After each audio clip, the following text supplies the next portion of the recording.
Bonsoir Christophe Dubois. Bonsoir. Vous êtes journaliste, grand reporter pour la télévision et vous avez enquêté pendant 2 ans au cœur de l'entreprise la plus connue de France, mais la plus secrète aussi. Elle déchaîne souvent les passions, c'est la SNCF. Et vous en parlez très bien dans ce livre, Descente aux enfers, vie et mort de la SNCF. C'est coécrit avec Marie-Christine Tabet et c'est aux éditions Fayard. Christophe Dubois, votre enquête, elle fait froid dans le dos, d'abord parce que vous révélez qu'on roule sur un réseau dont l'état est catastrophique. Il est catastrophique et surtout on le sait depuis au moins 2005, parce qu'il y avait déjà eu un rapport qui à l'époque tirait la sonnette d'alarme en disant qu'il faut absolument faire des investissements importants pour régénérer le réseau. Et aujourd'hui, alors qu'il y a eu entre-temps des accidents graves, spectaculaires, le réseau français continue à vieillir. On n'arrive pas à régénérer ce réseau. Et c'est vrai que c'est une problématique lourde qui peut générer une insécurité et en tout cas un manque de confiance dans le réseau. Alors vous êtes procuré des documents confidentiels qui révèlent ce très mauvais état dont vous parlez. Vous citez des poteaux qui chutent, des caténaires qui pourrissent. Ce sont vos mots sur certaines lignes parce qu'ils sont trop vieux. Une signalisation vétuste qui date des années 50. Et vous racontez même un accident grave entre 2 trains qui serait dû à des rats qui grignotent des câbles. Et ça, c'est récurrent. Alors cet accident est assez spectaculaire puisque c'est un TER qui a rattrapé un TGV, donc on est un petit peu qui lui rentre dedans. Et qui est rentré dedans, et l'enquête a démontré que c'était dû à un problème de signalisation. C'est un problème récurrent sur le réseau français. C'est les feux rouges, c'est les aiguillages. Et là, on a découvert que des rats effectivement avaient grignoté des fils à l'intérieur d'une cabine de signalisation, et que ce problème avait été plus ou moins constaté, mais comme c'était pas vraiment indiqué dans les référentiels qu'il fallait prendre en charge ce problème, personne n'avait rien fait. Donc voilà, ça fait partie aussi de la complexité de cette entreprise où il y a beaucoup de structures, il y a beaucoup d'activités à l'intérieur de cette grosse activité et on ne se parle pas assez dans cette entreprise. On ne se parle pas assez, c'est une des raisons parce que vous donnez quand même des chiffres, des très grosses sommes allouées à la maintenance, 2,7 milliards d'euros en 2017. C'est pas suffisant ? Alors, ce n'est pas encore suffisant. Il y a eu un rapport de la Cour des comptes récent en disant que même avec cet argent qui effectivement est énorme, ça ne permettra pas, encore une fois, de remettre le réseau, j'allais dire, dans le bon sens. Puisqu'il y a un indice, c'est vrai que la SNCF est dotée de pas mal d'indicateurs pour savoir quel est l'état de son réseau. Donc, en tout cas, on ne peut pas dire qu'elle ne savait pas. Et cet indicateur dit encore aujourd'hui que ce réseau continue de vieillir. Est-ce que ça veut dire que c'est dangereux de prendre le train ? Alors, ça peut être dangereux. Alors après, il faut relativiser les choses. Il y a eu des accidents graves avec des morts. On se souvient de Brétigny-sur-Orge, 7 morts il y a 6 ans. L'accident du TGV, ensuite du TGVS, qui était un TGV d'essai, donc c'est un accident un petit peu particulier. Le fait le plus marquant qui montre que la SNCF elle-même n'est pas très sûre de son réseau, c'est qu'il n'y a jamais eu autant de trains qui roulent au ralenti.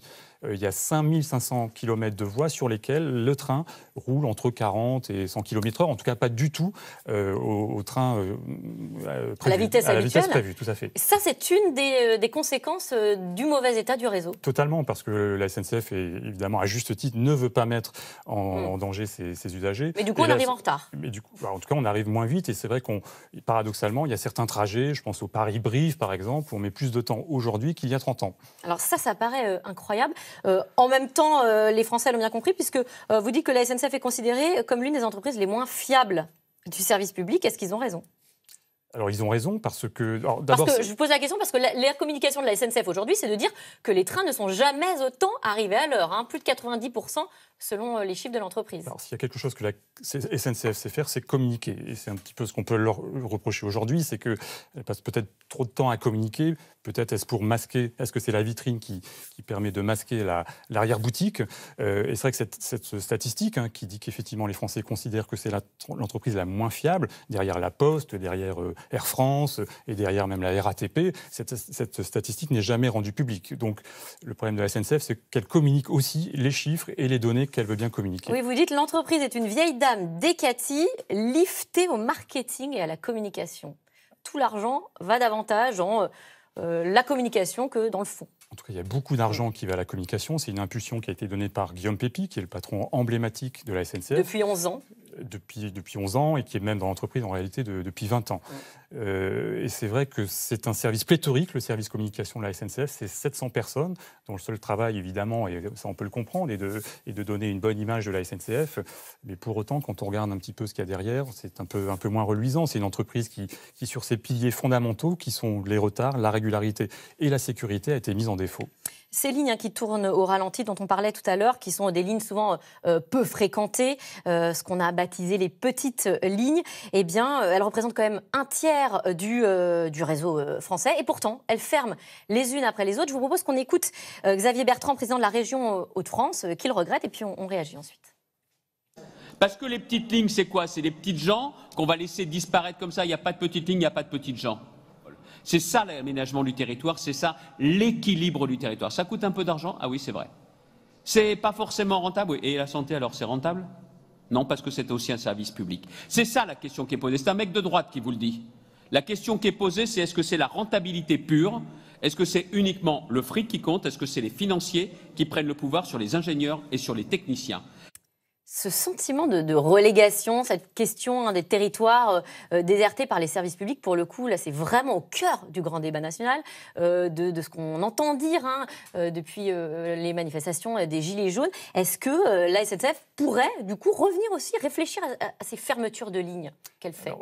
C'est vrai que le signal fort a été donné par le rapport Spinetta, qui était un rapport global sur le réseau ferré, et dans lequel il était préconisé quasiment de fermer cette petite ligne, qui effectivement, dans lesquelles il y a très peu de voyageurs, il faut bien le reconnaître. 2%. 2% du trafic global, donc c'est peu. Mais quand on regarde un peu dans le détail, ce qui se passe en général, c'est que ces petites lignes, à un moment donné, étaient remplies, il y avait des passagers, et puis au fil du temps, les horaires ont été modifiés, il y avait moins de dessertes, donc les passagers, les clients ont moins pris ces petites lignes. Donc c'est comme si on avait le sentiment qu'on organisait finalement la déliquescence de ces petites lignes. Donc là, c'est des choix politiques, c'est toute la complexité de la SNCF. Son État, son actionnaire, c'est l'État, et donc c'est souvent quand même lui qui, en dernier recours, décide de mettre ou pas l'argent pour ces petites lignes. Là, on sait clairement que la SNCF et l'État n'a plus les moyens de les remettre en service. Donc, ce seront peut-être les régions. Et ce que l'on a, nous, découvert en faisant notre enquête, c'est que maintenant, même les municipalités, les comités de communes se mobilisaient pour financer et pour sauver des petites lignes. C'est le cas notamment dans le sud-ouest, où une petite ligne était menacée. Et ben, les maires ont mis la main à la poche. Alors, un peu en râlant, parce qu'ils considèrent que c'est... Mais c'est vrai que la ligne SNCF, c'est souvent le dernier lien entre la commune et la grande métropole, et que symboliquement, quand une petite ligne ferme, c'est une frustration de plus et le sentiment de relégation prononcé. Encore plus. Et en face, à l'opposé, il y a ces lignes TGV qu'on a vu fleurir. Évidemment nombreuses ces dernières années. Est-ce que, alors vous dites, c'est une prouesse technologique, une fierté nationale, est-ce que c'est le salut de la SNCF ou à l'inverse, c'est plutôt la perte de la SNCF? Ça a été les deux, évidemment. C'était dans les années 80 ce qui a relancé la SNCF. C'est une vraie prouesse technologique. Ça a désenclavé les territoires. Je pense que les relations entre Lyon ne serait pas aujourd'hui ce qu'elle est devenue, ni Lille, parce que quand on y va en 2 heures ou en 1 heure. Mais ça a été aussi la perte de la SNCF, parce qu'il y a eu beaucoup d'argent injecté dans les lignes TGV, et que pendant ce temps-là, on revient au début de nos discussions, on n'a pas suffisamment entretenu le réseau. Et le drame, c'est qu'au fil du temps, tout le monde a voulu son TGV, et que ça a même dénaturé la fonction du TGV, qui est d'aller rapidement d'un point à un autre. Et aujourd'hui, il y a beaucoup de TGV qui vont quasiment moins vite que des TER, sous la pression des élus. Parce qu'ils s'arrêtent dans toutes les villes, c'est ça. Chacun veut son TGV, absolument. Son arrêt de TGV. D'autant que maintenant, les régions, comme je vous le disais tout à l'heure, financent certaines lignes de TGV et qu'elles veulent leur part du gâteau ou de la voie ferrée. Une dernière question rapidement. Ouverture à la concurrence, là, dès 2020, on va voir arriver des trains italiens, allemands. Est-ce que ça va avoir des conséquences? Est-ce que ça va changer notre façon de voyager? Donc on va voir arriver des trains de la Deutsche Bahn, de la Trenitalia. Donc ça va être peut-être une chance pour la SNCF d'être challengée. Donc, ce qui s'est passé ailleurs, c'est plutôt une baisse des prix et aussi une offre supplémentaire et un meilleur service. En tout cas, c'est ce qu'on a vu ailleurs. Et la SNCF survivra, je pense, à cette concurrence. Eh bien, c'est entendu. Merci Christophe Dubois pour cette enquête fouillée que je vous recommande. Descente aux enfers, vie et mort de la SNCF, c'est aux éditions Fayard. Tout de suite, c'est dans l'air avec Caroline Roux qui revient sur la situation en Algérie. Abdelaziz Bouteflika un peu plus seul chaque jour après avoir été lâché par l'armée. C'est au tour de son principal allié politique de demander sa démission. C'est dans l'air est intitulé ce soir, Bouteflika lâché par l'armée et après. Caroline Roux et ses invités répondent à toutes vos questions. C'est tout de suite.